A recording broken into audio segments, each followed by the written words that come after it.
औज़ुबिल्लाहि मिनश्शैतानिर्रजीम। बिस्मिल्लाहिर्रहमानिर्रहीम। अल्हम्दुलिल्लाहि रब्बिल आलमीन। अस्सलातु वस्सलामु अला रसूलिल करीम। अस्सलामु अलैकुम वरहमतुल्लाहि वबरकातुहू।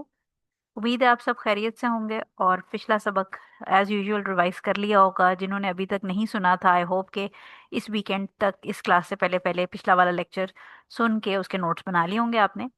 और अच्छी बात अल्लाह ताला के फजल करम से ये है कि आज हमारा जो सेक्शन है फास्टिंग का, यानी किताबुस्सियाम बेसिकली जो एक सेक्शन हमारा चल रहा था फास्टिंग से रिलेटेड, वो सेक्शन हमारा कंप्लीट हो जाएगा। आखिर की जो हमारी 5 हदीसें रह गई थी वो इंशाल्लाह आज हम कंप्लीट कर लेंगे। और अगले हफ्ते से अल्लाह ताला की तौफीक से इंशाल्लाह हम हज का सेक्शन स्टार्ट करेंगे, जो कि उर्दू के जो पीडीएफ में हमारे पास ट्रांसलेशन अवेलेबल है दारुस्सलाम की, उसके अंदर जिल्द अव्वल का आखिरी सेक्शन होगा। तो ये एक बड़ी अचीवमेंट है अल्लाह ताला के फजलो करम से कि हमने तकरीबन पिछले साल नवंबर में स्टार्ट किया था ये। आई थिंक 22 या 23 नवंबर से हमने ये बुलुगुल मराम का सेक्शन सारी बुक स्टार्ट की थी। और अब दिसंबर आ गया और मेरी कोशिश ये है कि इंशाल्लाह रमज़ान से पहले हम हज का सेक्शन कंप्लीट कर लें, क्योंकि हम थोड़ा क्लासेस अब वीकेंड ट्वाइस अ वीक करने के बजाय, यानी जो सैटरडे संडे करने के बजाय हम एक सिर्फ संडे को कर रहे हैं। तो कोशिश मेरी ये है कि इंशाल्लाह हम रमज़ान से पहले पहले हज का सेक्शन कंप्लीट कर लें, ताकि रमज़ान फिर तसल्ली से गुजरे, अपनी इबादत में पर्सनल टाइम अल्लाह ताला के साथ स्पेंड करें। और फिर रमज़ान के बाद शवाल के महीने से इंशाल्लाह फिर हम हज का सेक्शन, सॉरी, जो ट्रेड ट्रांजैक्शन है उसका सेक्शन स्टार्ट कर लेंगे। तो आज हम स्टार्ट कर लेते हैं। आप लोग अपने पीडीएफ में खोल लीजिए। हदीस नंबर 570, ये यहाँ तक देखें हमने की थी, जिसमें इतिकाफ के अंदर रूलिंग्स बता दी गई थी कि ये जो सुन्नत के एक्ट्स हैं ये नहीं करने। और इसकी फिर हमने डिटेल रूलिंग्स भी यहाँ से पढ़ ली थी। अब हम आ जाते हैं हदीस नंबर 574। 574 है, 575, 76, 77, 78। 78 जो है वो आखिरी हदीस है हमारे पास किताब सियाम की। और उसमें जो हम सेक्शन कर रहे हैं ये क़याम रमज़ान और इतिकाफ का जो सेक्शन है उसको हम कर रहे हैं बेसिकली। 574 नंबर हदीस देखिएगा। हजरत अब्दुल्ला इब्न अब्बास रजी अल्लाह ताला अन्हो से रिवायत है कि नबी करीम सल्लल्लाहु अलैहि वसल्लम ने फरमाया, इतिकाफ करने वाले पर रोज़ा नहीं इल्ला ये कि वो इसे अपने आप पर मुकर्रर कर ले। इसे दारकुतनी और हाकिम ने रिवायत किया और इसका मौकूफ होना भी राजे है। तो पहली चीज़ तो ये कि ये समझ लें कि ये जो वर्डिंग्स हैं ये हज़रत अब्दुल्ला इब्न अब्बास रज़ी अल्लाह ताला की वर्डिंग है, यानी मौकूफ़ ये हदीस है बेसिकली, कि सहाबी का कॉल है। और इसकी जो रूलिंग है वो पिछली वाली मैंने आपको जो पढ़ाई थी वहीं से आ रही है, कि हमने ये बात की थी कि जो रमज़ान में इतिकाफ़ कर रहे हैं, अगर किसी को कोई बीमारी है, कोई प्रॉब्लम है जिसकी वजह से, फॉर एग्जांपल हमने बात की थी कि क्रॉनिक इलनेस का मसला है जो कि डॉक्टर ने उनको ज़िंदगी भर रोज़े रखने के लिए मना किया है। तो ऐसे केस में अगर कोई शख्स जो डॉक्टर के मना करने के बाद रोज़े नहीं रख रहा और वो फिदिया दे रहा है, तो क्या वो रमज़ान का इतिकाफ़ कर सकता है? तो इसके ऊपर मैंने आपको पहले भी बता दी थी रूलिंग, के जो इतिकाफ़ करने का अमल है, जो इबादत है, इसके अंदर रोज़ा रखना या रोज़े से होना कंडीशन नहीं है, यानी शर्त नहीं है। जैसे फॉर एग्जांपल नमाज के लिए शर्त क्या है कि आप बावजू होंगे, सत्तर कवर होना चाहिए, किबले की तरफ मुंह होना चाहिए, नमाज का वक्त दाखिल हो चुका हो। ये सारी शराइत हैं। तो लिहाजा अगर ये शराइत नहीं होंगी तो आपकी नमाज नहीं होगी, यानी अगर वजू नहीं है तो नमाज नहीं होगी, सत्तर कवर नहीं तो नमाज नहीं होगा, नमाज का टाइम नहीं एंटर हुआ, स्टार्ट हुआ तो नमाज नहीं होगी, किबले की तरफ मुंह नहीं है तो नमाज नहीं होगी। ठीक है। तो ये शराइत थी जो हमने, जो बाबू सलाह था हमारा, उसके अंदर हमने किताब सलाह के अंदर पढ़ा था।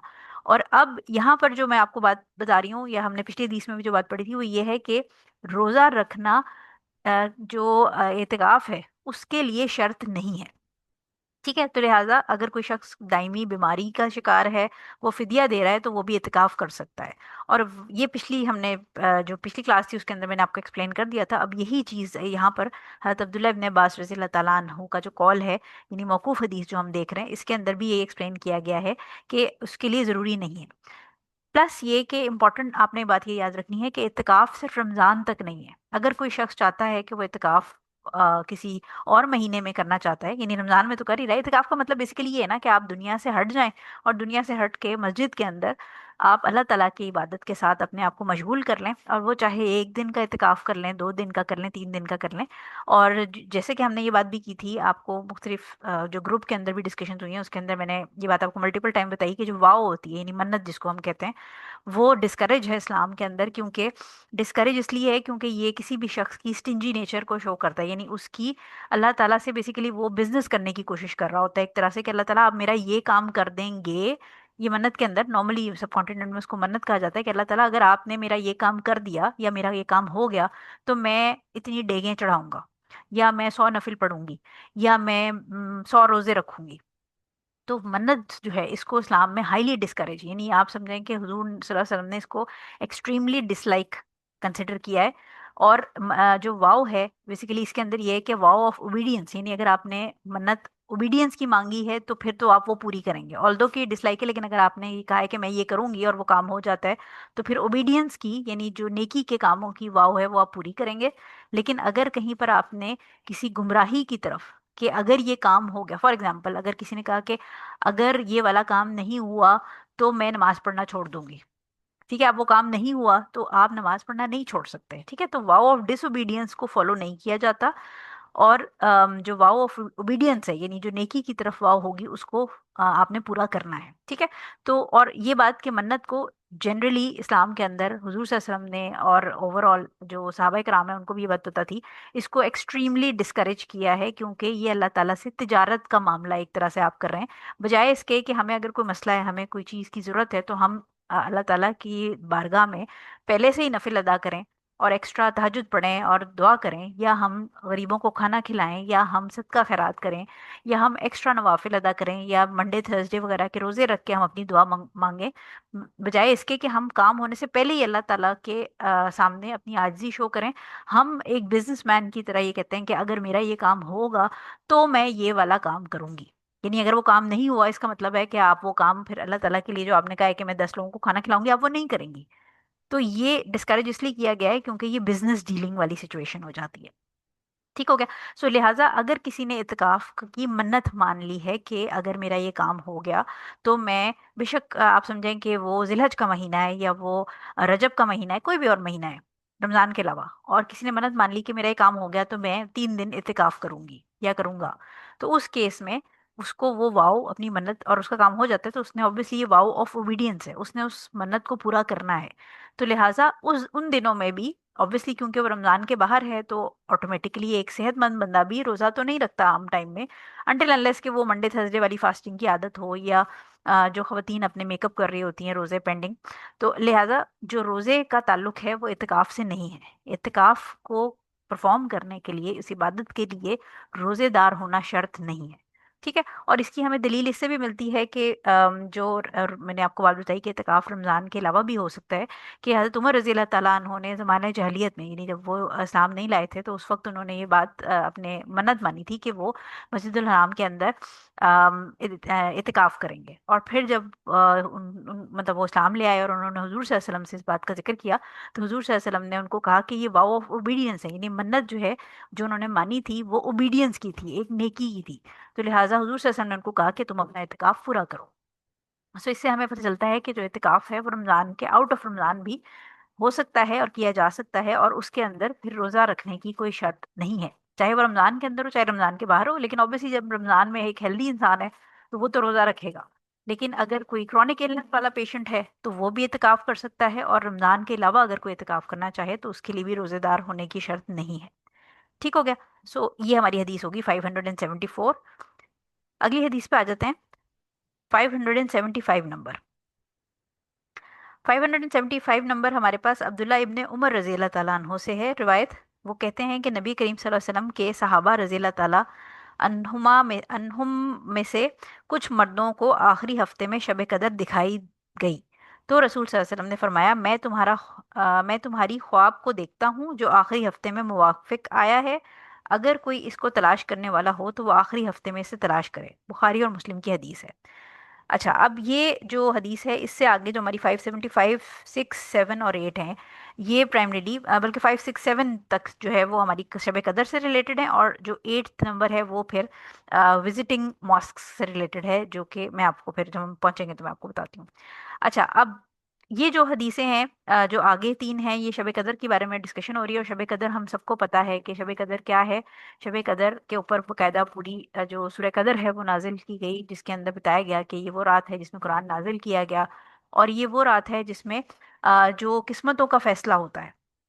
यानी एक मिसकंसेप्शन जो हमारे पास सब कॉन्टिनेंट में है वो ये है कि जो शब बरात है, जो 15 शबान की शब है, उस पे किस्मतों का फैसला किया जाता है या हुआ जाता है। यानी फिर किस्मतों का फैसला तो एक्चुअली ऑलरेडी हुआ होता है, लेकिन जो लोगों को एक चीज़ पता है जो कि एक मिसकंसेप्शन है, वो ये है कि ये वो रात है जिसमें अल्लाह ताला फरिश्तों को अगले 1 ईयर की जो भी डिसीजंस होते हैं, किसी के रिस्क का, किसी के मरने का, किसी के पैदा होने का, या जो भी और माल औलाद सेहत किसी भी किस्म का रिस्क, और जो ब्लेसिंग्स हैं या जो भी प्रॉब्लम्स आनी है किसी की लाइफ में नेक्स्ट 1 ईयर यानी अगली 1 साल तक, वो इस साल में फरिश्तों को हैंड ओवर की जाती हैं। तो ये मिसकंसेप्शन क्लियर कर लें और आगे लोगों को भी ज़रूर क्लियर करें कि ये शब बारात वाले दिन नहीं होता, बल्कि शब बारात कोई कॉन्सेप्ट नहीं है इस्लाम के अंदर, बल्कि ये जो सारी हैपनिंग है ये शब कदर वाले दिन होता है। ठीक है, यानी जो किस्मत वाली रात है ये उस दिन होता है। और इसके अंदर फिर वर्च्यूज हमें मुख्तलिफ हदीसों के अंदर मिलते हैं कि ये, और प्लस ये कि जो सूरह कदर है उसके अंदर भी हमें ये बात मिलती है कि ये जो रात है ये 1000 महीनों से बेहतर है।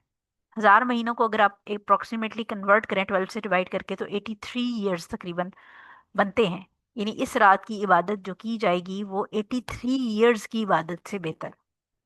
तो लिहाजा ये जो रात है इसको हमें हमें पता है कि हम बचपन से ये सुनते आ रहे हैं, और अब माशाल्लाह हम सारे बड़े हैं, तो हमें ये पता है कि हम जो लास्ट 10 नाइट्स हैं उसके बारे में भी अब आगे जिक्र होगा कि किस तरह इसको सर्च करना है या क्या करना है। तो लास्ट 10 नाइट्स जो है वो यूजुअली हमें देखनी चाहिए। पहली चीज तो ये कि समझ लें कि होता क्या है कि इस रात जो किस्मत वाली चीज है वो समझ लें कि किस्मतें जो हैं वो तो ऑब्वियसली लिखी जा चुकी है पहले, कि कहाँ पर, यानी दुनिया बनने से लेकर क़यामत जितना कुछ हैपन होना है, जितनी कोई डिटेल्स हैं, कहाँ क्या होना है, किस तरह होना है, वो सब ऑलरेडी डिसाइडेड है।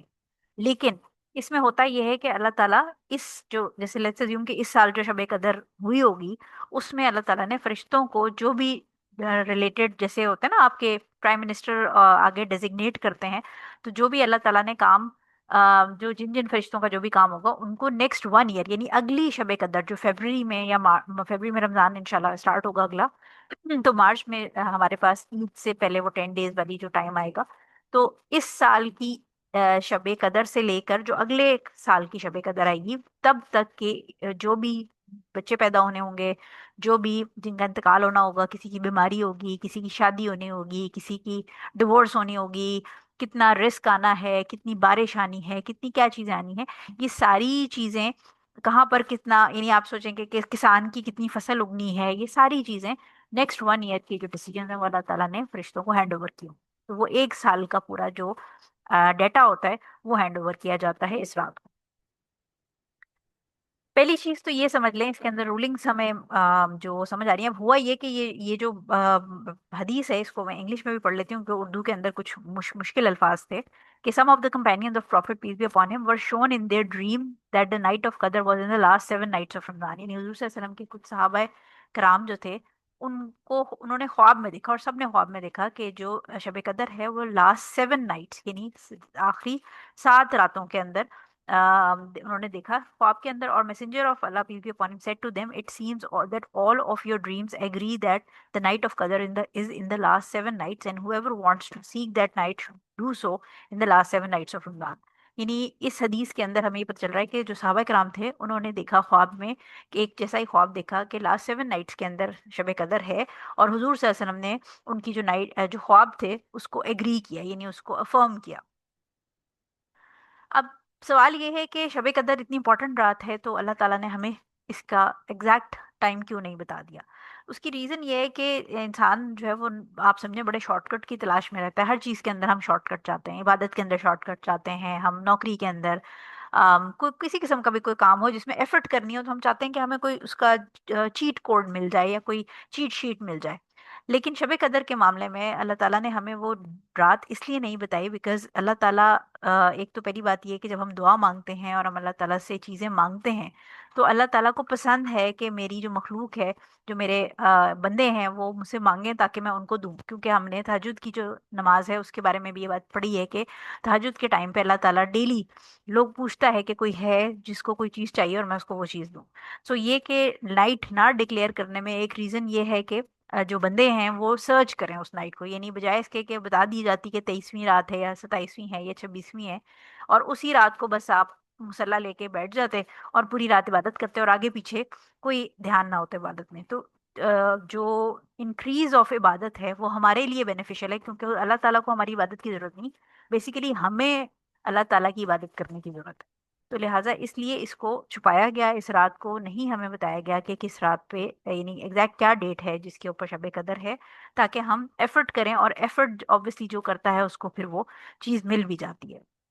सेकेंड पॉइंट इसके अंदर ये है कि डिफरेंट हमारे पास अहादीस है, नरेशंस हैं, जिसमें हमें ये पता चलता है कि बेसिकली इसमें इस वाली हदीस में तो लास्ट 7 नाइट्स कहा गया है, लेकिन मुख्तलिफ और नरेशंस हमारे पास मौजूद हैं जिसके अंदर लास्ट 10 नाइट्स के का जिक्र है कि लास्ट 10 नाइट्स के ऊपर एफर्ट करनी चाहिए। और जैसे कि हमने पीछे पढ़ा है कि हजूर सल्लल्लाहु अलैहि वसल्लम लास्ट 10 नाइट्स के ऊपर इत्तिकाफ भी करते थे, यानी पूरा जो आप समझें कि रमजान था उसके अंदर वो बहुत एफर्ट करते थे, लेकिन लास्ट 10 नाइट्स के अंदर हमने ये बात पढ़ी कि वो स्पेशली कमर कस लेते थे और सोते भी नहीं थे, और पूरी रात जो है वो जागते थे, इबादत करते थे। तो लास्ट 10 नाइट्स का एक जो स्कॉलर्स हैं वो हमें कहते हैं कि इम्पोर्टेंट है।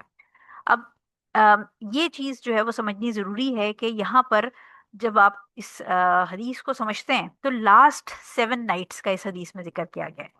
अब लास्ट 7 नाइट्स अगर आप उल्टी साइड से गिने, क्योंकि लास्ट तो तभी होगा ना जब आपको पता होगा कि ये 29 पे खत्म हो रहा है या 30 पे खत्म हो रहा है, और जो कि हमें नहीं पता होता, क्योंकि जब तक चांद नहीं निकलेगा हमें कैसे पता होगा कि जो महीना है वो 29 पे खत्म होगा या 30 पे खत्म होगा। तो इसलिए स्कॉलर्स ये कहते हैं कि जो लास्ट 10 नाइट्स वाली भी हमारे पास इंफॉर्मेशन है और लास्ट 7 नाइट्स की भी, कि जब हम उल्टा, लास्ट 7 का मतलब है लास्ट से काउंट करके पीछे आना, तो जब हम उल्टा काउंट करते हैं तो अगर तो वो 30 का महीना होगा, जो कि एक्चुअली हमें शवाल में पता चलेगा, पहली शवाल को पता चलता है कि पिछला महीना 30 का था या 29 का था जब चांद नजर आएगा ईद का। तो अगर तो वो 30 का महीना हुआ, रमजान लेट्स अज्यूम कि 30 डेज का है, तो फिर लास्ट 7 नाइट जो है वो 23वीं शब से स्टार्ट होगी, ठीक है। 23वीं, 24वीं, 25वीं, 26, 27, 28, 29, 30, ठीक है, लास्ट 7 23 से स्टार्ट हो। लेकिन अगर वो 29 का महीना होगा तो फिर लास्ट 7 नाइट्स आपकी 22वीं शब से स्टार्ट हो जाएंगी। तो अक्सर लोग गलती क्या करते हैं कि लास्ट 7 नाइट्स या लास्ट 10 नाइट्स गिनने के लिए वो स्टार्ट करते हैं यूजुअली 30 का माइंड रख के, यानी आप समझें कि लास्ट जो 7 नाइट्स स्पेशली जैसे इस हदीस को हम कंसिडर करें तो वो 23वीं शब्द को कंसिडर करना शुरू करते हैं। लेकिन जो महीना खत्म होता है तो महीना खत्म होने के बाद आपको पता चलेगा कि लास्ट 10 थी या लास्ट 7 थी। तो इसलिए हमें जो स्कॉलर्स इन सारी हदीस को कंसिडर करके एक सेफ ओपिनियन देते हैं वो ये देते हैं। और प्लस एक और चीज आप नोट करेगा कि अगर आपका 29 का महीना है और 29 के महीने के ऊपर आप पीछे 7 नाइट्स पीछे आए, तो फिर आपकी ऑड नाइट्स डिफरेंट पड़ेंगी वर्सेस इवन नाइट्स। यानी कि थोड़ा कैलकुलेशन मैथ्स का सिस्टम हो जाएगा, लेकिन आसान अल्फाज में अगर मैं आपको बताऊं तो मैथ्स को साइड पे रख के हम आसान अल्फाज में जो स्कॉलर्स कहते हैं कि लास्ट 10 नाइट्स को आप अपने, आप समझें कि कहते हैं ना, दुपट्टे से बांध लें इस बात को कि लास्ट 10 नाइट्स के ऊपर हमने कोई भी नाइट कोशिश करके मिस नहीं कर, क्योंकि वो आइडियली तो ऑड नाइट्स में, लेकिन ऑड नाइट्स में जब हम ये वाली बात फिट करते हैं कि लास्ट 7, तो 29 के महीने में जो 7 नाइट्स होंगी वो डिफरेंट हो जाएगी काउंटिंग उनकी ऑड और इवन की वर्सेस 30 के डेज के ऊपर। तो कोशिश ये करें कि आप लास्ट 10 नाइट्स, यानी जो 20 तारीख 20वां रोजा है उसकी रात, यानी 21वीं शब से आप स्टार्ट करें, और फिर 21वीं से लेकर 30th की नाइट, अगर 30वीं रात है आपके पास तो आप उसको भी अवेल करें। अगर 29 पे ही चांद नजर आ जाता है, यानी 29वां रोजा है और 29वें रोजे के ऊपर 30वीं रात चढ़ती नहीं है, तो फिर ऑब्वियसली वो तो शवाल का चांद नजर आ जाएगा। तो लास्ट 10 नाइट्स के ऊपर इबादत अपनी रखिए। इसके अलावा मैंने आपको ये 10 लास्ट सेकंड लास्ट पॉइंट भी बता दिए। अच्छा, एक पॉइंट इसके अंदर इंपॉर्टेंट आपने याद ही रखना है कि बहुत सारे लोग 27वीं शब्द को भी फिक्स कर लेते हैं, 23वीं को या 27वीं को। और वो फिर क्या करते हैं कि बहुत सारे लोग जो मर्द हजरात हैं वो सिर्फ 23वीं या 27वीं को मस्जिद में जाके बैठ जाते हैं, या खवातीन जो है वो एक ट्रेंड जो नॉर्मली हमने देखा है सब कॉन्टिनेंट में वो ये भी है कि आखिरी नाइट्स में बजाय इसके कि इबादत की जाए, वो लोग बाजारों में पूरी पूरी रात ईद की शॉपिंग के लिए निकल जाते हैं। तो ये एक बड़ी बदकिस्मती है कि इतनी बेहतरीन कोई रात हमें अल्लाह ताला ने अता की है, जिस रात हमारी अगले एक साल की किस्मतों का फैसला हो रहा होता है, और लोग मार्केटों में जाके खवातीन जो है वो मर्दों के हाथों से चूड़ियां पहन रही होती हैं और मेहंदी लगवा रही होती हैं, और ईद की शॉपिंग हो रही है। मतलब ईद को सेलिब्रेट करना चाहिए, ईद की शॉपिंग करें, लेकिन वो काम दिन में कर लें, या आप रमजान से पहले शॉपिंग करके रख लें। मतलब ऐसा तो नहीं है ना कि वो रमजान के अंदर कोई फैशन ट्रेंड चेंज हो जाएगा और कुछ इस किस्म का मामला हो जाएगा, बल्कि यूजली रमजान के अंदर अक्सर देखा ही गया है कि चीजें महंगी हो जाती। तो बदकिस्मती ये है कि हमारे पास इस वक्त फैशन ट्रेंड ओवरऑल जिंदगी गुजारने का ये बन गया है कि जो रमजान है उसका एसेंस, उसकी स्पिरिट खत्म हो चुकी है। लोग सिर्फ रिचुअली रोजा रख रहे होते हैं, रोजे का एसेंस उनको नहीं समझ आती कि रोजा हमारी रूह की ट्रेनिंग के लिए, हमारे जिस्म की से ज्यादा हमारे नफ्स की ट्रेनिंग के लिए। तो इसलिए एक चीज तो ये कि बहुत सारे लोग ये करते हैं कि 23वीं या 27वीं शब को ही यूटिलाइज करते हैं, और वो बाकी सारा टाइम शॉपिंग और इनमें लगे रहते हैं। कुछ लोग तो वो भी नहीं यूटिलाइज करते, वो पूरे के पूरे 10 रातें वो घर से बाहर ही होते हैं। लेकिन ख्याल ये रखना है कि हमारे पास जो स्कॉलर्स हैं वो यही बात समझाते हैं, जो साहबा की भी मुख्तलिफ हमारे पास जनरेशन है, कि ये नाइट फिक्स्ड नहीं है, ये हर साल किसी अलग डेट पे आती है, यानी मूव करती है ये।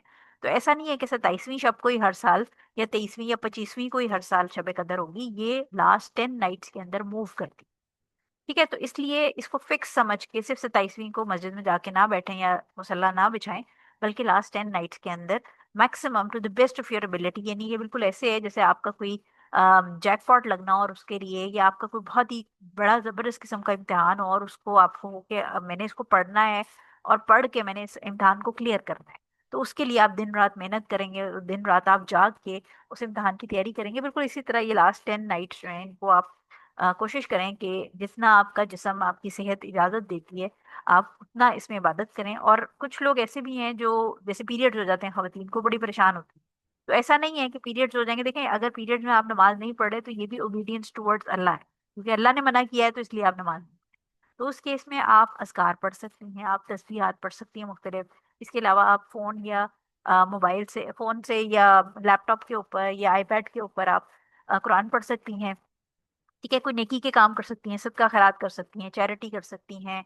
इसके अलावा अपनी अम्मी की मदद करा सकती हैं, अपने फादर की खिदमत कर सकती हैं, अपने घर की इस नियत से सफाई सुथराई कर लें। ये ना हो कि ईद की तैयारियों में आप पूरी रात लगे रहें, बट आप कोई जैसे अगर बर्तन भी धो रही हैं तो आप इस नियत से धोएं कि ये सफाई निस्फ ईमान है। यानी अपनी जो भी आपकी जो आप बेस्ट कर सकती हैं उस इक्वेशन में अल्लाह ताला को जरूर याद रखें। कि अगर आप अपनी माँ के लिए भी कोई काम कर रही हैं, आप उनकी हेल्प करा रही हैं कोई खाना पकाने में, सेहरी बनाने में, तो आप ये सोचें कि मैं रोजेदारों की सेहरी बनाने में उनकी अपनी मम्मी की मदद कर रही हूँ, या मैं अपनी माँ की मदद कर रही हूँ, तो ये जो माँ का हक है वो मैं दे रही हूँ। तो इससे क्या होगा कि जो आपके एक तो पीरियड्स की वजह से नमाज वगैरह नहीं पढ़ पा रही हैं, तो वो टाइम कॉम्पनसेट हो जाएगा। प्लस ये कि जो आपका नॉर्मल, ये नहीं देखें जो खवातीन घर में होती हैं उन्होंने ये काम करने ही होते हैं, उन्होंने सेहरी भी बनानी है, उन्होंने अफ्तारी भी बनानी है, उन्होंने घर की सफाई सुथराई भी देखनी है, उन्होंने हस्बैंड को भी देखना है, बच्चों को भी देखना है, अगर अनमैरिड है तो माँ बाप को भी देखना है, बहन भाई अगर छोटे हैं उनको देखना है। तो ये लेडीज का, दिस इज पार्ट ऑफ हमारे जो जेंडर रोल्स हैं, इसमें हमने ये काम करने होते हैं, हम इनसे इनकार नहीं कर सकते। तो अगर इन सारे जेंडर रोल्स के को पूरा करते हुए अगर हम सिर्फ ये सोचें कि ये जितने भी रिश्ते हैं ये अल्लाह ताला ने हमें गिफ्ट दिए, और हम अल्लाह ताला की खातिर इनके लिए ये सारा कुछ कर रहे हैं, या ये जो घर है ये अल्लाह ताला ने ब्लेसिंग दिया है, मैं अगर बीवी हूँ तो मेरा काम है मैं अपने शौहर की इज्जत की, उसके घर की हिफाजत करूँ। तो इससे क्या होगा कि जो आप काम कर रहे हैं ये आपकी शब कदर के अंदर भी ये इबादत में कन्वर्ट हो जाएंगे। और साथ साथ आप काम करते करते अपनी जबान पे अस्कार जारी रखें। आप मुख्तलिफ किस्म के जो अस्कार हमारे पास नाइट के, इवनिंग के अस्कार हैं, तस्बीहात हैं मुख्तलिफ तरह की, वो आप पढ़ती रहें, तो आपका जो शब कदर के अंदर जो लोगों को डर होता है कि पीरियड्स हो जाएंगे तो हमारा नुकसान हो जाएगा, वो अल्लाह ताला की तरफ से है, और अल्लाह ताला आपको उसका अजर बिल्कुल देगा। ठीक है, सो इसलिए ऑड नाइट्स के ऊपर नहीं फंसना, आपने लास्ट 10 नाइट्स अवेल करें पूरी। और अगर पीरियड्स हो जाए तो परेशान नहीं होना, मैंने आपको उसका डिटेल्स भी बता दी हैं। प्लस ये कि अगर पीरियड नहीं भी हो रहे तो फिर आप ये करें, ये मैं आपको आसान तरीका बता रही हूँ, क्योंकि मोनोटनस ना रखें इबादत अपनी।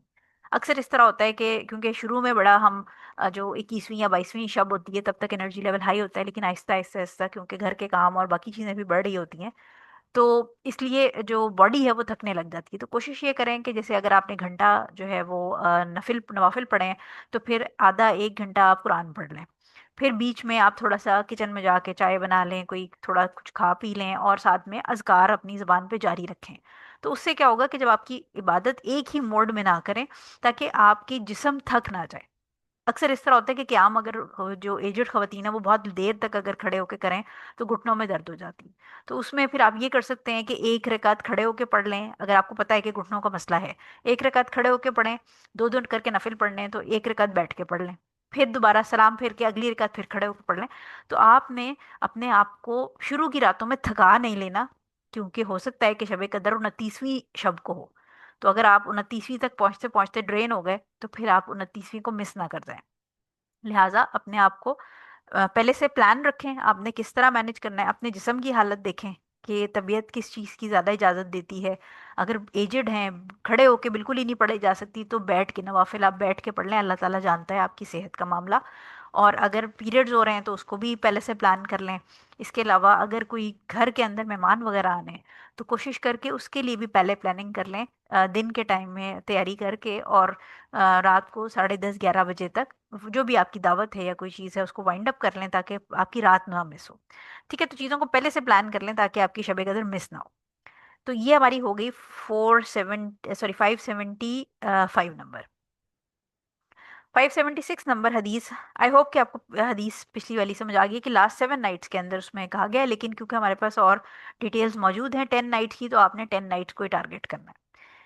अच्छा जी, अब आ जाती है हमारे पास 576 नंबर। हमारे पास अब्दुल्ला बिन उमर रजी अल्लाह ताला अन्हो से रिवायत है कि नबी करीम सल्लल्लाहु अलैहि वसल्लम, नहीं सॉरी, 576 में पिछली वाली पढ़ी थी। हज़रत मुआविया से, हज़रत मुआविया बिन अबी सुफियान रजी अल्लाह ताला अन्हो से रिवायत है कि नबी करीम सल्लल्लाहु अलैहि वसल्लम ने शब कदर के बारे में फरमाया, ये 27 की रात है।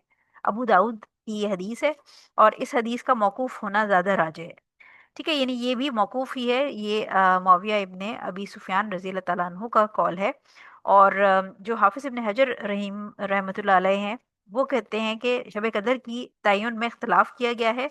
इस बारे में 40 अकवाल हैं जो मैंने फतुल बारी में नकल किए हैं। यानी जो जो मुसन्निफ कंपाइलर हैं बेसिकली हाफिज इब्ने हजर रहमतुल्लाह अलैह, उन्होंने ये बात मेंशन की है इसकी डिटेल के अंदर कि जो शब कदर की डेट है उसके बारे में डिफरेंस ऑफ ओपिनियन है, और 40+ इसके अंदर जो ओपिनियंस हैं स्कॉलर्स के मौजूद हैं, जो कि उन्होंने अपनी जो फतुल बारी है उसके अंदर डिटेल्स इसकी मेंशन की हैं। इसलिए 27वीं का कंफर्म नहीं है, क्योंकि ये जो हदीस है ये सहाबी का कॉल है, ये हुजूर सल्लल्लाहु अलैहि वसल्लम का कॉल नहीं है।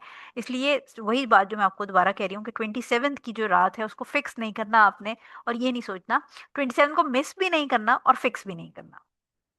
ठीक है, क्योंकि ये हर साल मूव करती है, तो ऐसा भी हो सकता है कि 27वीं जो है उसके बारे में मुख्तलिफ निशानियां बताई गई हैं बेसिकली, जो शब कदर है कि रात ना ज़्यादा गर्म होती है ना ज़्यादा ठंडी होती है, लाइक वेरी प्लेजेंट नाइट होती है। सुबह जो सूरज है उसके उसके अंदर जो स्पेसिफिक सफ़ेदी सी होती है, और शैतान क्योंकि उसके साथ नहीं मौजूद होता, तो डिफरेंट जो शब कदर से रिलेटेड सुबह के टाइम की या रात के टाइम की जो निशानियां हैं वो फील करने की कोशिश करें। और स्पेशली मैंने ये बात नोट की है कि जो सदके दिल से अल्लाह ताला से मांगता है, अल्लाह ताला से वाकई में, नहीं, अल्लाह ताला देखें दिलों के भेद जानता है। अल्लाह ताला जानता है कि आप किसी लालच में मतलब देखें, सवाब की लालच करना तो जायज़ है, लेकिन आप लोगों को दिखाने के लिए रियाकारी में जाके मस्जिद में बैठ रहे हैं, तो वो भी अल्लाह ताला जानता है। और अगर आप जेन्युइनली शब कदर को तलाश कर रहे हैं, तो फिर 1 साल नहीं, 2 साल नहीं, 3 साल, लेकिन कुछ सालों में या हर साल भी ऐसा हो सकता है कि आपको फील हो जाएगा कि आज शब कदर है। और वो एक फीलिंग बड़ी खूबसूरत सी होती है, जिसमें आपको वाकई में ऐसा लगता है कि जो फरिश्तों की प्रेजेंस है या ठंडक है आप कह लें, या एक सुकून होता है हवा के अंदर, वो आपको फील होता है। ठीक है, तो ये कि 27th इसको फिक्स ना समझें और मिस भी ना करें। लास्ट 10 नाइट्स के अंदर अपना स्केड्यूल पहले से बना लें। और अपनी जो भी देखें, खुदा ना खास्ता अल्लाह ना करे कोई किसी की इमरजेंसी हो जाए, किसी का कोई मसला हो जाए, वो एक डिफरेंट कहानी है, वो भी अल्लाह ताला की तरफ से एक आजमाइश है। लेकिन जो नॉर्मली हम रमज़ान के अंदर अपनी शॉपिंग, अपने खाने पीने, अफ्तारियाँ, सहरियों का एहतमाम, इस किस्म की चीज़ें, अब एक नया ट्रेंड चल पड़ा है कि सहरियाँ भी लोग रेस्टोरेंट्स में जाके करने लग गए। तो उससे क्या होता है कि वो सहरी पे जाने की तैयारी हो रही होती है, और जो असल में तहज्जुद का टाइम होता है उसमें आप जाके तैयार होके और सहरी करने के लिए रेस्टोरेंट में बैठे होते हैं, या उससे पहले आप अपनी प्लानिंग्स कर रहे होते हैं। तो ये जो लास्ट 10 नाइट्स हैं, इसमें कोशिश करें कि अपनी सोशल इंटरेक्शंस रात के टाइम पे कम से कम रखें। अगर किसी को बुलाया भी है तो कोशिश करें रमजान के शुरू के 20 दिनों में आप उसको सहरी इफ्तारी वगैरह जो भी आपने बुलाना है करना है वो कर लें, ताकि लास्ट 10 नाइट्स आप फिजिकली थके हुए भी ना हो बहुत ज्यादा, और मेंटली भी ऑक्यूपाइड ना हो कि अब फला फला काम करना है। इनको मिस ना करें, कोशिश अपनी बेस्ट करें। बाकी जो चीज़ किस्मत के अंदर है वो तो है, अल्लाह ताला आपके दिल की इंटेंशंस की बेस पर रिवॉर्ड देता है। 577 नंबर हदीस हमारे पास सेकंड लास्ट हदीस है। हज़रत आयशा रज़ी अल्लाह तआला अन्हा फरमाती हैं, मैंने अर्ज किया, ए अल्लाह के रसूल सल्लल्लाहु अलैहि वसल्लम, मुझे बताएं कि अगर मैं जान लूं शब कदर कौन सी है तो इसमें क्या करूं। आप सल्लल्लाहु अलैहि वसल्लम ने फरमाया, और ये फिर इसमें वो दुआ हुजूर सल्लल्लाहु अलैहि वसल्लम ने उनको सिखाई जो कि हम शब कदर में पढ़ते हैं। और आप सल्लल्लाहु अलैहि वसल्लम ने फरमाया, कहना, ए अल्लाह, बेशक तू ही दरगुजर करने वाला है, तू दरगुजर करना पसंद करता है, मुझे दरगुजर फरमा दे। इसे अबू दाऊद के अलावा पांचों ने रिवायत किया और तिर्मिजी और हाकिम ने इसे सही करार दिया।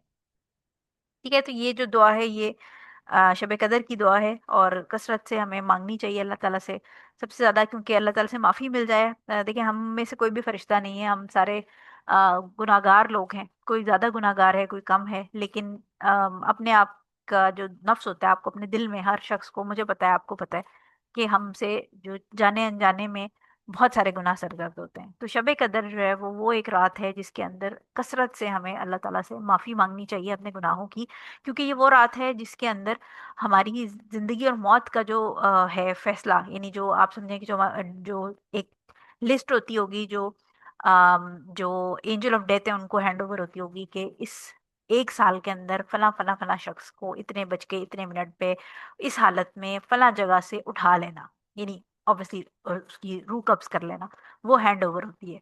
तो हमें नहीं पता होता कि इस शब कदर पे हमारा उस लिस्ट में नाम हो, और किस हालत में हमारी रूह कब्ज की जाए, और किस जगह पे रूह कब्ज की जाए, और क्या हमारी ज़बान पे उस वक्त अल्लाह ताला से को राज़ी करने वाले कलमात हैं, या हमारी ज़बान पे खुदा न खास्ता कोई गानों की लिरिक्स चल रही हों उस वक्त, या हम किसी सिनेमा में बैठे फिल्म देख रहे हों।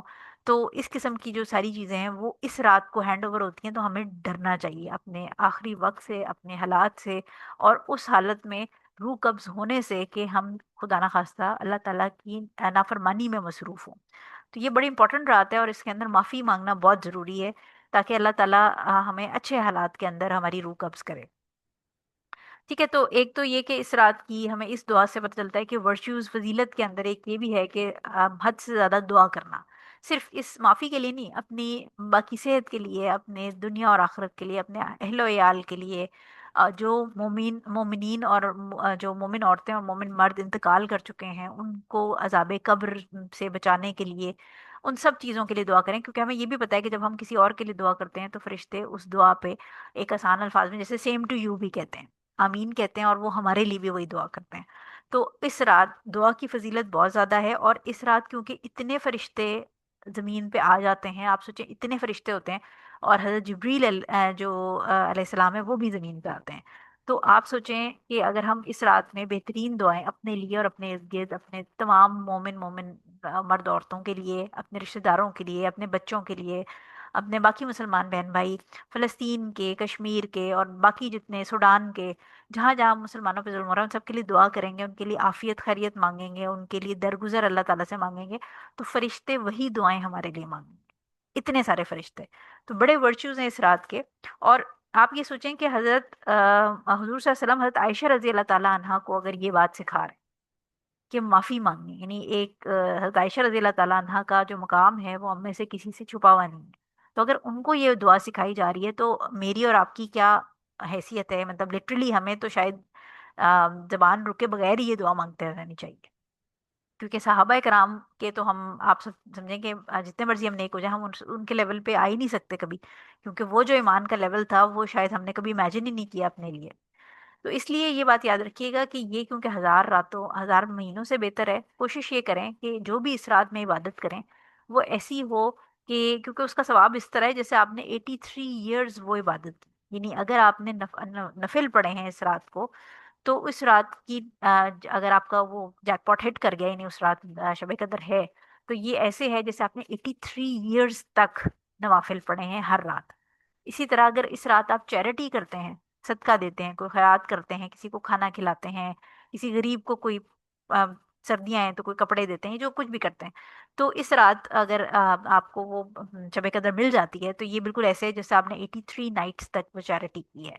इसी तरह अगर इस रात आप कोई भी अच्छा नेकी का काम करते हैं, वही बात कि अगर आपने अपनी अम्मी की सेहत, किसी की वालदा या वालिद बीमार हैं उनकी तीमारदारी की, किसी पेशेंट को मिलने, कोई मरीज है जिसकी आदत के लिए आप चले गए और अल्लाह ताला की नियत यानी फॉर द सेक ऑफ अल्लाह के लिए गए, तो ये ऐसे है जैसे आप 83 ईयर्स तक रोज किसी बीमार की इयादत करने गए हो। तो ये एक इतना ट्रेजर है, यानी everything that you do on that night gets multiplied. 83 years की मल्टीप्लिकेशन उसको मिल जाती। ठीक है, तो कोशिश करें, दुआ करें, चैरिटी करें, जिक्र करें, नवाफिल पढ़ें, कुरान पढ़ें। इसके अलावा बेहतरीन जो भी आप किसी के काम आ सकते हैं, आप किसी घर वाले के लिए किनशिप अपनी निभाएं, किसी से लड़ाई होगी है तो कोशिश करें कि रमज़ान की आखिरी रातों में अल्लाह ताला से माफ़ी मांगें, बहन भाइयों से या किसी जो आपके ब्लड रिलेटिव्स हैं उनको अप्रोच करें, उनसे बात करने की कोशिश करें, पैचअप करने की कोशिश करें अल्लाह ताला की ज़ात के लिए, अल्लाह ताला के हुक्म को मद्देनजर रखते हुए। तो ये ऑब्वियसली जो इस रात का सवाब है वो मल्टीप्लाई हो जाएगा मल्टीपल टाइम्स। तो इसलिए अपनी लिस्ट अगेन, शब कदर के मसरूफियत की लिस्ट पहले से बना लें कि आपने क्या क्या करना है। लास्ट हदीस हमारे पास सेक्शन की आ गई है 578 नंबर हदीस। हज़रत अबू सईद अल खुदरी रजी अल्लाह ताला अन्हु से रिवायत है कि रसूल सल्लल्लाहु अलैहि वसल्लम ने फरमाया, सिवाय 3 मस्जिदों के लिए कजावे ना बांधो। यानी कजावे का मतलब है कि आप समझे ट्रेवल बैग, ट्रेवलिंग ना करो। यानी मस्जिद हराम, मस्जिदुल हराम, मेरी इस मस्जिद यानी मस्जिद नबवी और मस्जिद अक्सा के अलावा। बुखारी और मुस्लिम की यह हदीस है। लास्ट हदीस है हमारे इस जो बुक ऑफ सियाम है इसकी, और इसके अंदर जो बात समझाई जा रही है वो ये है कि इन तीनों मस्जिद मसाजिद के अलावा किसी और मस्जिद को ब्लेस्ड समझ के स्पेशली उसकी तरफ ट्रेवल करना, उसकी प्रोहिबिशन इसके अंदर बताई जा रही है। ठीक है, यानी किसी, ये जो 3 मसाजिद जिनके नाम लिए गए हैं इनके अलावा कोई स्पेशल, यानी बहुत सारे लोग होते हैं वो कहते हैं जी फला वो टर्की की जो मॉस्क है ना वो बड़ी खूबसूरत है, तो चलो वो देखने चलते हैं, या हम फला जो मुल्क है वहां पर 2000 साल पुरानी, नहीं सॉरी 1000 साल पुरानी मस्जिद है, तो हम उस मस्जिद में जाके, वो इतनी पुरानी है तो उस मस्जिद में जाके नमाज पढ़ते हैं। ठीक है, तो स्पिरिचुअल बेनिफिट्स के लिए, या किसी खूबसूरत मस्जिद है तो चलो वहां जाते हैं उसके लिए, या कोई बड़ी पुरानी मॉस्क है उसके लिए स्पेशली ट्रेवल करने के ऊपर प्रोहिबिशन है। हाँ, अलबत्ता अगर आप उस शहर के अंदर हैं, यानी कोई अपने किसी काम से टर्की गया है और इस्तांबुल के अंदर मौजूद है और वहां पर अपने काम के साथ साथ वो कहते हैं कि अच्छा वहाँ हम आए हैं तो जरा घूम लेते हैं, मसाजिद भी देख लेते हैं, मार्केट्स भी विजिट कर लेते हैं, तो और या नमाज का टाइम हुआ तो चलें ब्लू मॉस्क चलते हैं, या कोई भी मतलब वहां पर कोई और अगर जगह है, या इसी तरह किसी और मुल्क गए, कोई पाकिस्तान आया है, कोई लाहौर आया है, तो वो कहे कि मैं काम के लिए आया हूँ लाहौर, लेकिन ये कि अब जुम्मे का टाइम है तो मैं बादशाही मस्जिद चलते हैं। इस्लामाबाद गया है तो वो कहे कि अच्छा चलें नमाज के टाइम के लिए हम ऐसा करते हैं फैसल मॉस्क चलते हैं, तो ये जायज़ है। लेकिन स्पेशली कोई ऑल द वे अगर कोई इंडिया में है तो वो टर्की जाए स्पेशली किसी एक मॉस्क को विजिट करने के लिए, ये परमिसिबल नहीं है। या वो ये सोचे जैसे शिया करते हैं कि शिया जो है उनकी जियारतें, जियारतें कहाँ पर हैं, इराक, ईरान और सीरिया के अंदर, तो वो स्पेशली उन जियारतों के लिए ट्रेवल करते हैं, तो ये इस्लाम में परमिसिबल नहीं है। यानी हदीस हमें क्लियरली बता रही है, और ये मुतफक्कन अलैह हदीस है कि जो मक्का में जाना आपने मस्जिद हराम के अंदर, या जो मस्जिद नबवी है और जो अक्सा मॉस्क है, इसके वर्च्यूज जो हैं वो डिफरेंट हमें हदीस में मिलते हैं। क्योंकि जो मस्जिद हराम है इसके अंदर जो इबादत करना है या नमाज पढ़ना जो है वो 1 लाख टाइम वर्चुअस है बाकी जगहों पर नमाज पढ़ने से। इसी तरह यानी उसकी जो इतने गुना, 1 लाख गुना इसका ज्यादा सवाब है।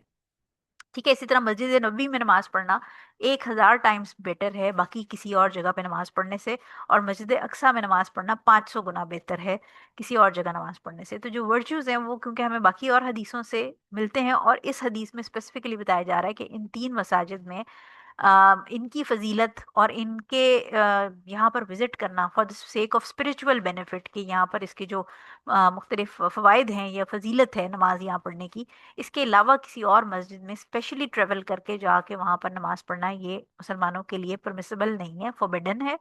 हाँ, अलबत्ता अगर आप किसी और काम से उस शहर में मौजूद हैं और वहाँ पर कोई खूबसूरत मस्जिद है, कोई पुरानी मस्जिद है, और आप जाके वहाँ नमाज पढ़ना चाहते हैं, तो आप बिल्कुल जाके उसको देख भी सकते हैं और नमाज भी पढ़ सकते हैं। लेकिन स्पेशली ऑल द वे आप ट्रेवल करके जाएं अपने ट्रेवलिंग का सामान बांध के, फॉर द सेक ऑफ, जैसे टूरिज्म के अंदर ये बहुत सारी चीज़ें प्रमोट करी जाती हैं, तो ये परमिसिबल नहीं। ठीक है। सो आई होप कि ये आपको सारा सेक्शन समझ आ गया होगा। ये हमारी आखिरी हदीस थी। अल्लाह ताला के फजल करम से हमने ये कंप्लीट कर लिए। इंशाल्लाह अगले हफ्ते से फिर हम हज का सेक्शन स्टार्ट करेंगे। वो उसमें आई थिंक 75 या 76 हदीस हैं हमारे पास टोटल। और वो इंशाल्लाह इंशाल्लाह फरवरी तक, यानी हम दिसंबर, आज 14 तारीख होगी आई थिंक, 14 से लेकर अभी हमारे पास इस महीने के 15 दिन हैं, जनवरी है, और तकरीबन 15 दिन हमारे पास, यानी 2 महीने पूरे समझे, रमज़ान से पहले है। आई थिंक रमज़ान 18 फरवरी से स्टार्ट हो रहा है, I think, I am not sure. लेकिन ये कि 2 महीने हैं, उसमें इंशाल्लाह हमारी हज का सेक्शन कंप्लीट हो जाएगा। इसलिए जो पढ़ा है उसको ज़रूर यूटिलाइज करें। और मेरी पूरी, मैं बार बार आपको ये बात कहती हूँ कि मेरी भरपूर कोशिश होती है कि मैं आपको बिल्कुल सही सही चीज़ें अथेंटिक सोर्सेज से, जो मैंने अपने टीचर्स से पढ़ी हैं, कुरान और हदीस, और जो उल्मा हैं, क्लासिकल स्कॉलर्स हैं, उनके जो पॉइंट ऑफ व्यूज़ हैं, वो उसके हिसाब से ये किताब पढ़ाऊँ। अगर मुझसे कहीं कहीं गलती हुई तो अल्लाह ताला मुझे माफ़ करे। और जो भी बेहतरीन चीज़ यहाँ से आप सीख रहे हैं, मुझसे सीख रहे हैं, मैंने आगे अपने टीचर्स से सीखी है, वो प्योरली अल्लाह ताला की तरफ से ब्लेसिंग है हम सब के लिए। और जो हमसे गलती हुई, मुझसे हुई, या किसी भी इंसान से गलती हो, अल्लाह ताला हमें माफ़ करे। इस चीज़ को जो भी आज आपने ये ख़त्म की है हमने, जो फास्टिंग का सेक्शन है, इसको इंशाल्लाह रमज़ान में ज़रूर यूज़ करें। और रमज़ान से पहले पहले कोशिश करें कि लोगों को जो आपने सीखा है रोज़ों से रिलेटेड वो ज़रूर सिखाएं। और एक छोटी सी शॉर्ट सीरीज़ भी हमारी चल रही है, जो 50 मसाइल हैं रमज़ान के, उसके बारे में, उसकी क्लिप्स को ज़रूर देख लिया करें। क्योंकि अक्सर इस तरह होता है कि बड़ा लेक्चर आम शख्स सुनने के लिए तैयार नहीं होता। 1 घंटे 40 मिनट 50 मिनट का टेम्परमेंट नहीं होता लोगों का सुनने का। तो वो जो छोटे छोटे 2-2 3-3 मिनट के सवाल हैं, उसको खुद भी सुने और लोगों से शेयर करें, ताकि लोगों को ये परेशानी कि फला चीज़ से हमारा रोज़ा टूटेगा या नहीं टूटेगा, और प्रेगनेंसी में रोज़ों को क्या करें, और ब्रेस्ट फीडिंग में रोज़ों का क्या करें, और रोज़े बहुत सालों के छूटे हैं उनका क्या करें, मेकअप कैसे करें। तो वो छोटे छोटे हम 50 मसाइल को रमज़ान से पहले पहले डिस्कस करेंगे। वो भी खुद भी सीखें। छोटे मसाइल जो हैं, ये तो बड़ी बड़ी बातें थी, छोटी छोटी जो बारीकियां हैं उनको भी सीखें और लोगों को सिखाएं, ताकि रमज़ान हम सबका अच्छा गुजरे। और अगर हमारी वजह से किसी का रमज़ान अच्छा गुजरता है, उसके रोज़े अच्छे जाते हैं, वो रोज़ा में कंफ्यूज नहीं होता, अच्छे से नेक नियति से रोज़ा रखते हैं, तो इंशाल्लाह अल्लाह ताला हमें भी उसको इल्म पहुंचाने की और उसकी नियत की, आई होप के बराबर से हमें भी सवाब मिलेगा इंशाल्लाह। तो ख्याल रखिएगा आप तब तक अपना। नेक्स्ट वीक इंशाल्लाह मुलाकात होती है। क्लास वाइंड अप कर लेते हैं। जज़ाकल्लाह खैर फॉर अटेंडिंग। सुब्हानकल्लाहुम्मा व बिहम्दिका अशहदु अल्ला इलाहा इल्ला अंता अस्तगफिरुका व अतूबु इलैक। अस्सलामु अलैकुम व रहमतुल्लाहि व बरकातुहू।